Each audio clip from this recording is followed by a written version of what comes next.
King Arthur stands as one of the most iconic figures in Western mythology. With Excalibur in hand, Camelot as his kingdom, and the Knights of the Round Table by his side, he symbolizes ideals such as chivalry, justice, and noble leadership. But the enduring fascination with King Arthur lies in the interplay between fact and legend. Was there ever a historical figure behind the tales, or is Arthur purely the creation of medieval imagination? The story of King Arthur is layered with elements of myth, magic, and romance, as well as political intrigue and warfare. It spans centuries, transforming through retellings, with each era adding its own embellishments to the core narrative. The Arthurian legend includes powerful figures like the enigmatic sorcerer Merlin, the noble and tragic Queen Guinevere, and the magical Lady of the Lake, alongside key symbols like the famed sword Excalibur. Yet Arthur's story is not just about magic and valor. It also touches on the very real strife of post-Roman Britain, conflicts with Saxon invaders, and the political fragmentation of the period. In this narrative, we explore the roots of the King Arthur legend, from its possible historical beginnings to the medieval romances that enshrined it in Western culture. Along the way, we'll examine key moments and figures that contributed to Arthur's rise and eventual downfall. Origins of Arthur, history or myth? The question of whether King Arthur existed as a historical figure has long been debated. The earliest sources that reference a figure resembling Arthur come centuries after the time he's supposed to have lived. According to legend, Arthur ruled during the late 5th and early 6th centuries, a time when Britain was grappling with the collapse of Roman rule and waves of invasions by Saxons, Angles, and Jutes. The first substantial reference to Arthur comes from the Historia Brittonum, a 9th century text attributed to the Welsh monk Nennius. In this text, Arthur is not depicted as a king, but as a dux bellorum, a war leader, who fought alongside the kings of Britain against the Saxons. Nennius lists 12 battles in which Arthur supposedly fought, including the Battle of Badon Hill, where he is said to have defeated a massive Saxon force. However, the accounts are vague, and the locations of the battles unclear, leaving historians to question whether this figure was based on a single leader or a composite of several warlords from the period. Another early mention of Arthur appears in the Annales Cambriae, Annals of Wales, written in the 10th century. It briefly notes Arthur's victory at Badon and his death at the Battle of Camlann, where he fell alongside Mordred, later known as Mordred. Again, the lack of detail makes it difficult to confirm Arthur's historicity. What these early references suggest is that Arthur, if he existed, was not a king in the traditional sense, but rather a military leader whose exploits were later embellished. The period in which Arthur is supposed to have lived was a tumultuous one. After the Roman legions withdrew from Britain in the early 5th century, the island was left in political disarray. Various local rulers vied for power, and the native Britons were under constant threat from invading Saxons. In this chaotic environment, a strong leader capable of uniting the Britons and organizing resistance would have been revered, and it is from such a figure that the Arthurian legend may have emerged. The Arthurian legend takes shape, Geoffrey of Monmouth. The myth of King Arthur as we know it today was largely shaped by Geoffrey of Monmouth, a 12th century cleric who authored the Historia Regum Britanniae, History of the Kings of Britain. Written around 1136 CE, this text turned Arthur from a shadowy warlord into a grand, noble king. Geoffrey's account weaves together folklore, pseudo-history, and invention, creating a sweeping epic of Britain's past. In Geoffrey's telling, Arthur is not only a mighty warrior, but the son of Uther Pendragon, King of Britain, and Igraine, also called Igerna, the wife of Gorloy, Duke of Cornwall. According to the story, Uther fell in love with Igraine, but could not win her because she was already married. Uther turned to Merlin, the sorcerer, for help. Merlin used his magic to transform Uther's appearance so that he resembled Gorloy, allowing him to enter Igraine's bedchamber. From this union, Arthur was born. Geoffrey's Historia also introduces key elements of the Arthurian legend that would later be expanded in medieval romances. Excalibur, Arthur's magical sword, is first mentioned here, as is Guinevere, Arthur's queen. Merlin plays a central role as Arthur's advisor and protector, guiding his rise to power through magic and prophecy. It is in Geoffrey's version that Arthur emerges as a model king, ruling over a golden age of peace and prosperity, before eventually being betrayed and falling in battle. Geoffrey's account was incredibly influential, sparking the imaginations of poets, chroniclers, and storytellers for centuries to come. His work laid the foundation for what would become the Arthurian romances of the High Middle Ages. The Sword in the Stone, Arthur's rise to power. One of the most famous elements of the Arthurian legend is the story of the Sword in the Stone, which serves as the moment of Arthur's ascension to kingship. This tale was popularized later by Sir Thomas Malory in Le Morte d'Arthur, but its roots lie in earlier traditions. According to the story, following the death of Uther Pendragon, Britain was left without a clear heir to the throne. The land fell into disarray as rival nobles vied for power. In this time of chaos, Merlin set a test to determine the rightful king. A mysterious sword appeared embedded in a stone in a churchyard, with the inscription, "Whoso pulleth out this sword from this stone and anvil is rightwise king born of all England." The greatest knights and lords of the land tried to pull the sword from the stone, but all failed. Meanwhile, a young Arthur, raised by the knight Sir Ector and unaware of his royal lineage, was serving as a squire to his foster brother Sir Kay. By chance, Arthur came upon the sword and without effort drew it from the stone, revealing his true heritage as Uther's son and the rightful king. This moment symbolizes the divine favor that supposedly guided Arthur's reign. It also emphasizes the importance of Merlin, who knew of Arthur's lineage all along and had set the stage for his rise to power. The Sword in the Stone is a tale of destiny, one that underscores the idea that Arthur's kingship was ordained by higher forces. While not present in the earliest Arthurian texts, the story became a powerful symbol of legitimacy and divine right during the medieval period, when kings were often seen as ruling by God's will. Camelot and the Round Table, the heart of Arthur's kingdom. Once Arthur became king, he established Camelot, the legendary castle and court that would become the center of his realm. Camelot is more than just a physical location. It represents the ideals of Arthur's reign: justice, chivalry, and unity. It is also the setting for the legendary Round Table, around which Arthur gathered the greatest knights of the land. The Round Table is a symbol of equality. Unlike traditional feudal tables, which had a head reserved for the king or lord, the Round Table had no head, signifying that all who sat there were equals. This idea of an egalitarian fellowship was revolutionary in a medieval society where strict hierarchies were the norm. The Round Table is where Arthur's knights pledged their loyalty to each other and to the ideals of chivalry, justice, and honor. The knights who sat at the Round Table are some of the most famous figures in the Arthurian legend. Sir Lancelot, Sir Gawain, Sir Percival, and Sir Galahad each have their own stories and quests, with Lancelot and Galahad in particular becoming central figures in the later tales of the Holy Grail. These knights embody the virtues of Arthur's court, but they also represent its weaknesses.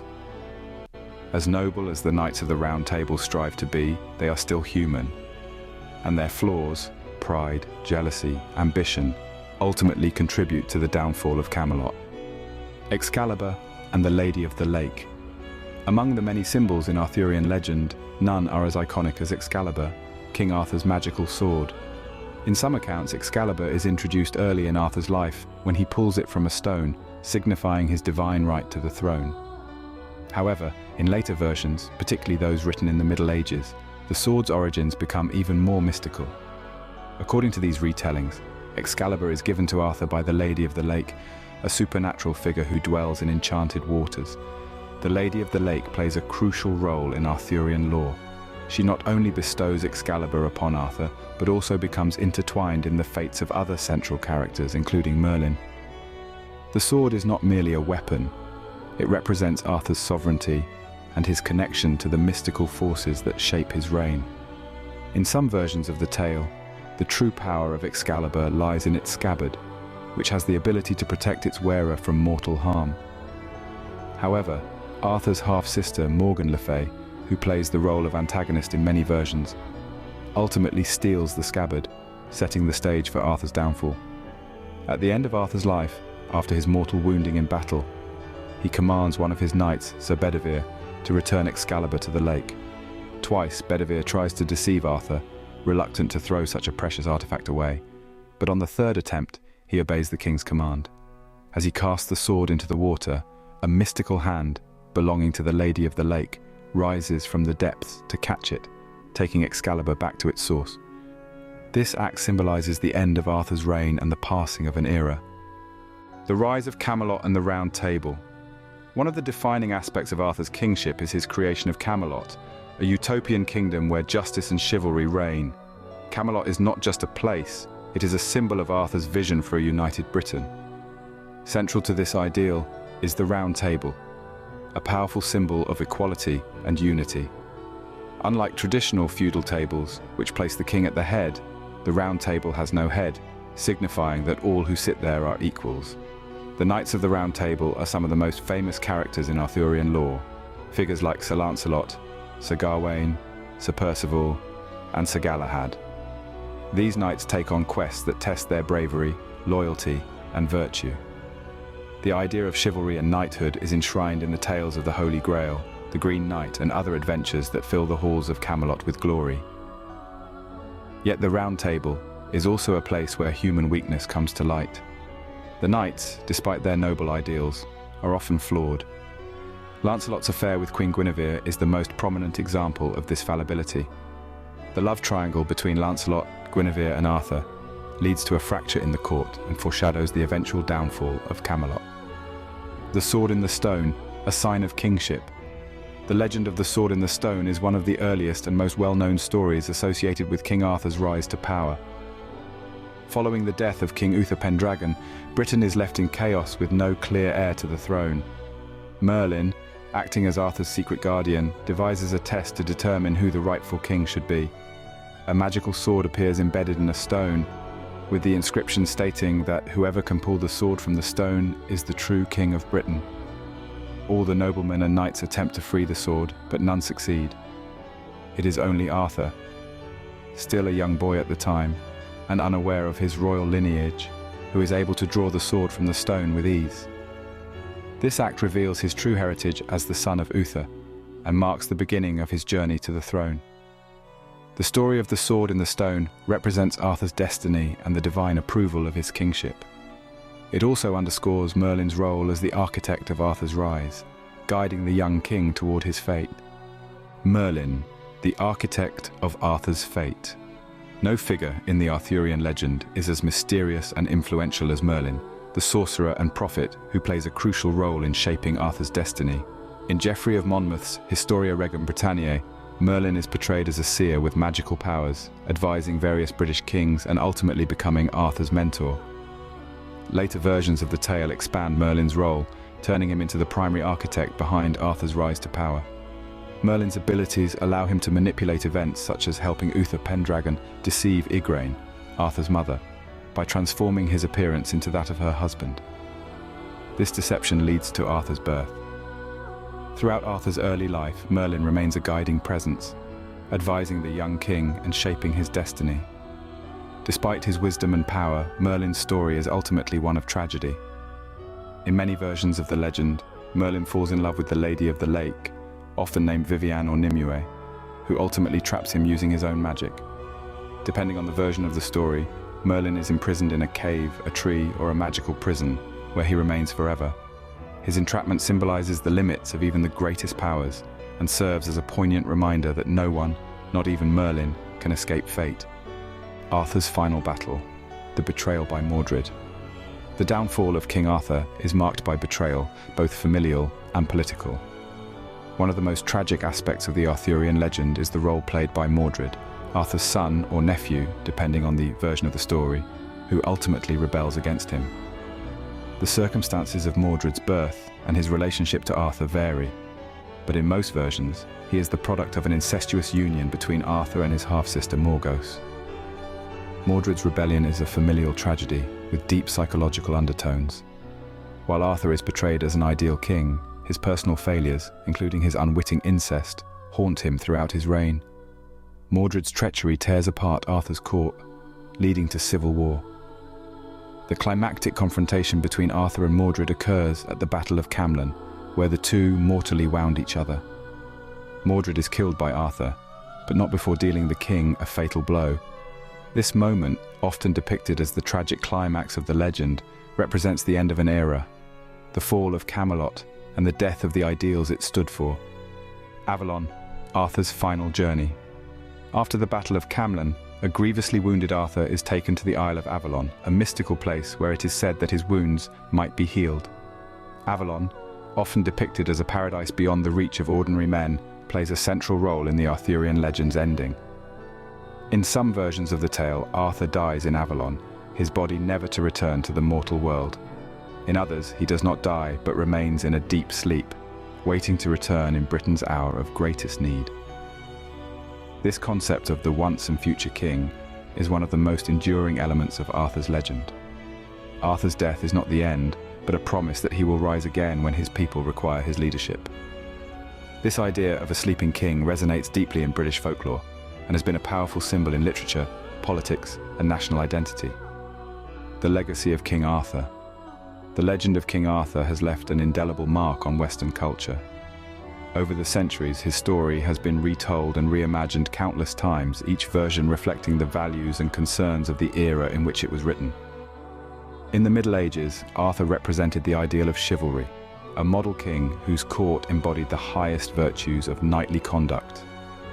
In the Renaissance, Arthur's legend was used as a symbol of imperial ambition, a golden age of British rule that could be reclaimed. By the Victorian era, Arthur became a paragon of moral purity and Christian virtue. Even today, the Arthurian legend continues to captivate. Modern retellings in novels, films, and television adapt Arthur's story to speak to contemporary audiences. The themes of leadership, loyalty, betrayal, and the quest for a just society remain as relevant now as they were in the past. The enduring appeal of King Arthur lies in his ability to embody different ideals across time and culture. He is a figure who can be shaped by each generation's aspirations and fears, making him a timeless and universal symbol. While we may never know for certain whether there was a real Arthur who inspired these legends, his story continues to resonate, offering a vision of a better world built on the principles of honor, bravery, and justice. The king who never dies. King Arthur's legend, though shrouded in myth, remains a powerful narrative that speaks to humanity's deepest hopes and fears. His life, shaped by both historical events and the fertile imagination of storytellers, is one of triumph, tragedy, and enduring mystery. Whether as a historical figure, a symbol of kingship, or a timeless myth, Arthur continues to inspire, reminding us of the power of story to shape our understanding of leadership, justice, and human potential. Thank you for spending time with us through Spookscope today. Feel free to share your knowledge and wisdom in the comments section, and don't forget to subscribe to the channel and share it with your friends and family. Until next time, my dear spooker, stay curious.